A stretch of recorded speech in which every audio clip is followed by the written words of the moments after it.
Hi students, I am Dr. Rekha. Today we will learn about the official letter, its components and its format. The outline of my presentation is the introduction, in which we will learn about the effective writing skills, then types of letter. Basically there are two types of letter, formal and informal.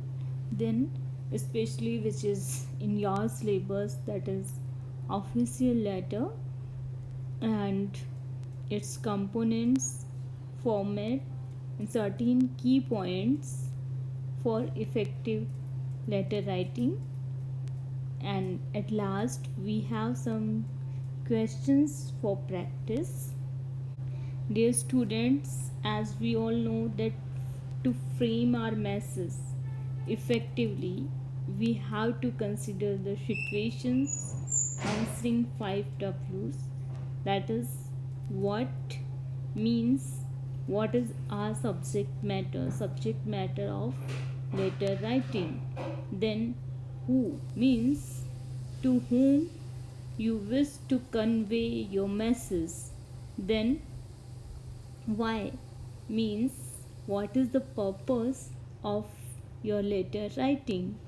Then when, where means how the time and place affect your letter writing.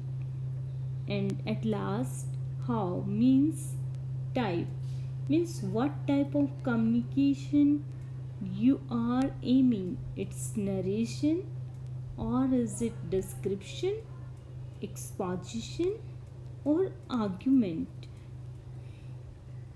Then we have types of letter, which are basically two types of letter, formal and informal. As we know, formal letters are for the official use or for the official purpose, and informal letters are letters for our loved ones, for our close ones, like to our friend, to our parents, to our. So, what is official letter?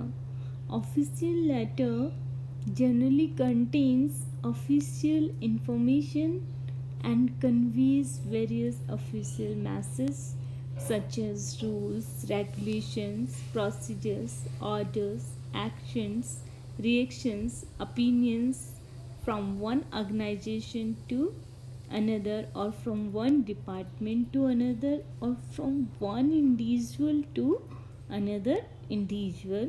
And these letters are also formal in nature and follow certain structure and decorum. These letters may be in complaint letters, or they may be letters to the editor, to the for any inquiry or for any concern. Here are the components of the official letter.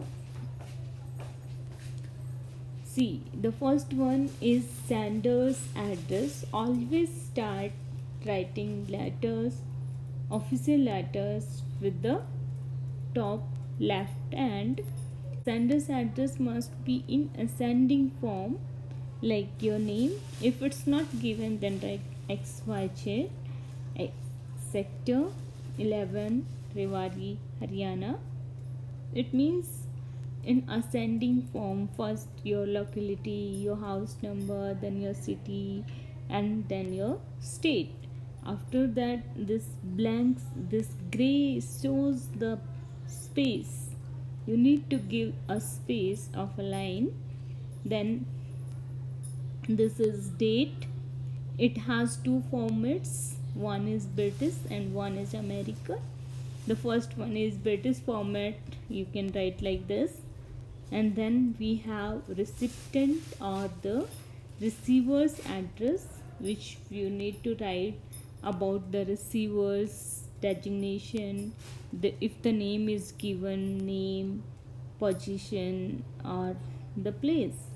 Then we have again space and salutation. If it's not known, then dear sir and ma'am is perfect.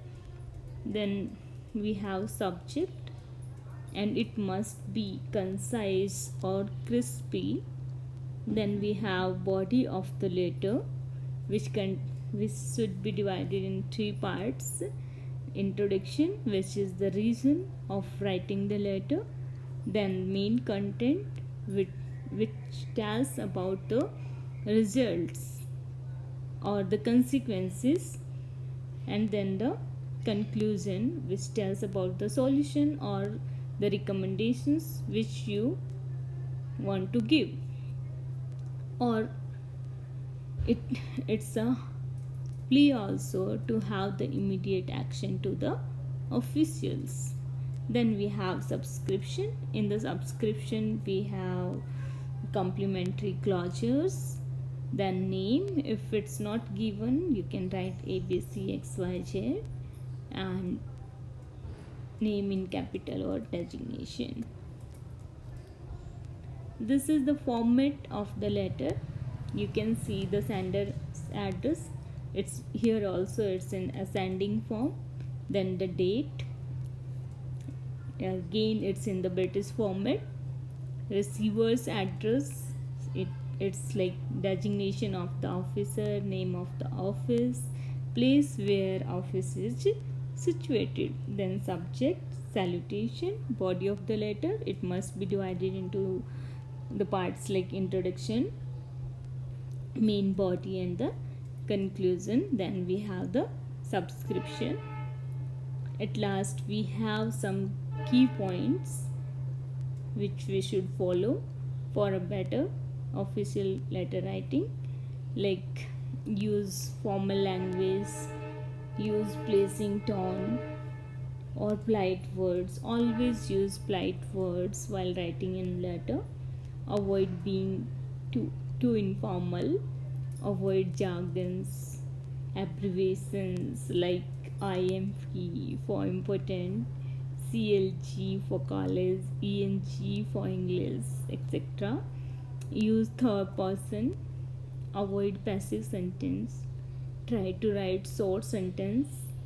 Give details of what you would like the concerned official to do. For example, means your solutions, your recommendations, request for necessary action. Here we have questions for practice. Write a letter of inquiry to the COE. It's a misprint. COE means Controller of Examination, to know when your result is expected to be declared, as you are losing time for applying for further studies. So you can write a letter to the COE. Then we have the next question. Write a letter to your boss requesting him for an increase in salary. Then we have one more question for practice, that is, write a letter to the editor of a leading English daily to draw attention to the growing menace of noise pollution in big cities. Thank you. Thanks.